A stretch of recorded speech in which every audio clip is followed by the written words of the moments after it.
एक बार की बात है, महात्मा बुद्ध एक गांव में उपदेश दे रहे थे। उनके उपदेश को सुनने के लिए बहुत सारे युवा, श्रोतागण और भक्तगण उनके समीप बैठे हुए थे। सभी लोग उनके उपदेश को बड़े ही ध्यान से सुन रहे थे, मग्न होकर सुन रहे थे, क्योंकि महात्मा बुद्ध का उपदेश ज्ञानवर्धक होता था। महात्मा बुद्ध हमेशा अपने उपदेश में कुछ ऐसी बातें बताते थे, कुछ ऐसी कहानियां सुनाते थे, कुछ ऐसे भाव बताते थे जिसे जानने और सुनने के बाद हर एक व्यक्ति का जीवन परिवर्तित हो जाता था। आज के उपदेश में महात्मा बुद्ध कुछ 5 बातें बता रहे थे जो बड़ा ही महत्वपूर्ण था। सभी लोग उनके उपदेश को बड़े ही ध्यानपूर्वक सुन रहे थे। महात्मा बुद्ध अपने शिष्यों को समझा रहे थे कि हे मेरे प्रिय शिष्यों, हे मेरे प्रिय भक्तों, हे प्रिय श्रद्धालुओं, आज मैं आप लोगों को ऐसी 5 बातें बताऊंगा जिसे यदि आप अपने जीवन में पूर्णतः निभा लेते हो, पूर्णतः उसका पालन कर लेते हो, तो आप अपने जीवन में कभी दुखी नहीं रहोगे और ना ही कभी असफल रहोगे। इसलिए हे मेरे प्रिय वत्स, हे मेरे प्रिय साथियों, हे मेरे प्रिय भक्तों, हे मेरे प्रिय शिष्यों, मेरी इन 5 बातों को बड़े ही ध्यान से सुनना। हो सकता है इन 5 बातों में से कोई एक बात आपके जीवन को बदल दे, अतः ध्यान से सुनो। बात नंबर 1, मनुष्य के अंदर दया का भाव होना चाहिए। मनुष्य को दयावान होना चाहिए। जो मनुष्य दयावान होता है, उस मनुष्य का इस संसार में सभी मित्र होते हैं, सभी लोग उसका साथ देते हैं। दयावान पुरुष अपने जीवन में कभी दुखी नहीं रहता।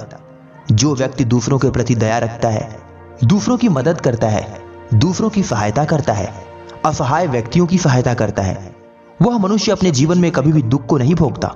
किंतु जो मनुष्य निर्दयी, पापी और हत्यारी होता है, वह मनुष्य दारुण दुख को भोगता है।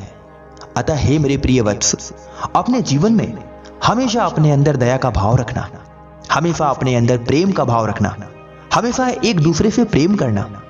ईर्ष्या मनुष्य को अंदर से खोखला बना देता है। ईर्ष्या मनुष्य को उसके जीवन में हमेशा उसे दुखी रखता है। इसलिए ईर्ष्या मत करना, हमेशा दया का भाव रखते हुए अपने जीवन में आगे बढ़ना। दूसरी बात, हमेशा अपने लक्ष्य पर ध्यान रखना। ध्यान रखो वत्स, इस जीवन में कोई आपका नहीं है। जो मनुष्य दूसरों के सहारे रहता है, वह मनुष्य अपने जीवन में कभी भी सफलता को प्राप्त नहीं करता। इसलिए ध्यान रखो, हर एक मनुष्य का एक लक्ष्य होना चाहिए। लक्ष्य विहीन मनुष्य अपने जीवन में कभी भी सफलता को प्राप्त नहीं कर सकता। अगर जीवन में सफल रहना है, अगर जीवन में खुश रहना है, हमेशा सफलता को प्राप्त करना है, तो अपने जीवन में एक लक्ष्य बनाओ। कोई ऐसा लक्ष्य बनाओ जिसे प्राप्त करने के बाद आपका जीवन वास्तव में सफल हो जाए, जिसे प्राप्त करने के बाद कुछ और पाने की आपकी लालसा ना हो। एक ऐसा लक्ष्य बनाओ जो आपके जीवन को पूर्णतः बदल दे। आपकी वजह से समाज में बदलाव आए, आपकी वजह से युवाओं के जीवन में बदलाव आए, आपकी वजह से इस भारतवर्ष में बदलाव आए। इसलिए हे मेरे प्रिय वत्स, हे मेरे प्रिय भक्तों, हे मेरे प्रिय शिष्यों, अपने जीवन में लक्ष्य विहीन मत रहो।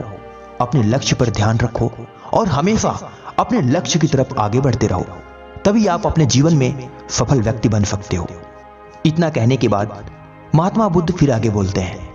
बात नंबर 3, नारी का हमेशा सम्मान करो। जो मनुष्य नारी जाति का सम्मान करता है, वह मनुष्य हमेशा सम्मानीय होता है, समाज में उसका नाम होता है। वह व्यक्ति कभी भी अपने जीवन में दुख को नहीं भोगता, क्योंकि नारी असहाय होती है और नारी का सम्मान करना हम पुरुषों का कर्तव्य होता है। पराय नारी पर कभी हमें गलत नजर नहीं डालना चाहिए। जो मनुष्य पराय नारी को अपनी मां और अपने बहन के समान मानता है, वह मनुष्य अपने जीवन में कभी दुखी नहीं रहता, क्योंकि यदि आप जैसा दूसरों के साथ करेंगे, वैसा आपके साथ होगा। अतः हे मेरे प्रिय वत्स, कभी भी किसी भी नारी के प्रति हमें अपने मन में गलत विचार नहीं रखना चाहिए और ना ही उसका कभी अपमान करना चाहिए, क्योंकि कहते हैं कि जो पुरुष नारी का सम्मान करता है, वह पुरुष अपने जीवन में कभी दुखी नहीं रहता। बुद्धिमान पुरुष कभी भी नारी का अपमान नहीं करते, नारी को हमेशा सम्मान देते हैं, नारी को हमेशा अपने बराबर का दर्जा देते हैं। जिस घर, परिवार, समाज, गांव और देश में नारी का सम्मान होता है, वह देश, वह घर, वह समाज और वह परिवार कभी दुखी नहीं रहता। उसके घर में हमेशा मां लक्ष्मी का वास होता है। उसका देश और उसका घर, उसका परिवार हमेशा उन्नति की मार्ग पर आगे की तरफ बढ़ता रहता है। इसलिए हमेशा हमें नारी का सम्मान करना चाहिए। बात नंबर 4, हमेशा अपने जीवन में बुद्धिमान बनिए और हमेशा मुस्कुराते रहिए। जो मनुष्य मूर्खों के भांति कार्य करता है, जो मनुष्य हमेशा अपने आप को मूर्ख समझता है, मूर्खों जैसा कार्य करता है, मूर्खों जैसी बातें करता है, वह मनुष्य अपने जीवन में कभी सफल नहीं हो सकता और ना ही कभी सुख को प्राप्त कर सकता है। इसलिए हमेशा मनुष्य को बुद्धिमान रहना चाहिए, हमेशा अपने कार्य को बुद्धिपूर्ण करना चाहिए। किसी भी कार्य को करते समय सोच समझकर करना चाहिए। किसी को कोई जवाब देते समय हमें सोच समझकर जवाब देना चाहिए। प्रिय शिष्यों, जब भी आप अपने जीवन में कोई मूर्खतापूर्ण कार्य करते हो तो उसके चलते आपकी बदनामी होती है।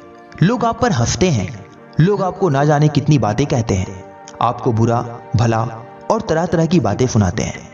इसलिए हमेशा मनुष्य को चाहिए कि मनुष्य हमेशा बुद्धिमान रहे, हमेशा वही कार्य करे जो वो कर सकता है।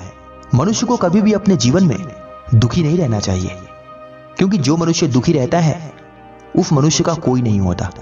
दुखी मनुष्य को लोग और भी दुखी करते हैं। इसलिए जीवन में चाहे जितना भी दुख आ जाए, चाहे जितनी भी तकलीफें आ जाए, चाहे जितना भी संघर्ष क्यों ना आ जाए, मनुष्य को कभी भी अपने चेहरे की मुस्कान नहीं खोनी चाहिए। हमें ही देख लो, मैं अपने जीवन में कभी दुखी नहीं रहता। मुझे लोगों ने बुरा कहा, भला कहा, नीच कहा और भी न जाने कितनी बातें कही, कितनी प्रताड़नाएं दी, कितना बुरा भला कहा, किंतु मैं कभी दुखी नहीं रहता। हमेशा मेरे चेहरे पर शांति की मुस्कुराहट रहती है। इसलिए हे मेरे प्रिय शिष्यों, जीवन में हमेशा मुस्कुराते रहिए, हमेशा खुश रहिए और हमेशा अपने मार्ग की तरफ आगे बढ़ते रहिए। बात नंबर 5 और आखिरी, जिंदगी में कभी भी अपने गुरु को मत भूलो, हमेशा उनका सम्मान करो। जो पुरुष अपने जीवन में अपने गुरु को नहीं भूलता, वह पुरुष कभी भी नीचे झुकता नहीं है। कहते हैं गुरु के चरणों में स्वर्ग होता है, और जो गुरु को पूज लेता है, गुरु को सम्मान देता है, उसे कोई भी नीचे नहीं गिरा सकता और ना ही कभी वह अपमानित होता है। हर एक मनुष्य का कोई ना कोई गुरु जरूर होगा और हर एक मनुष्य को अपने गुरु का सम्मान करना चाहिए, उनका आदर करना चाहिए। गुरु का सम्मान भगवान के सम्मान के बराबर होता है, क्योंकि गुरु भगवान स्वरूप पूजनीय होता है। अतः हे मेरे प्रिय शिष्यों, हमेशा अपने गुरु का सम्मान करो, उनका आदर करो और उनके द्वारा बताए गए मार्ग पर चलने की कोशिश करो। इतना कहने के बाद महात्मा बुद्ध बिल्कुल शांत हो जाते हैं। उपदेश सुनने के बाद सारे लोग महात्मा बुद्ध का जय जयकार करते हुए अपने अपने घर चले जाते हैं।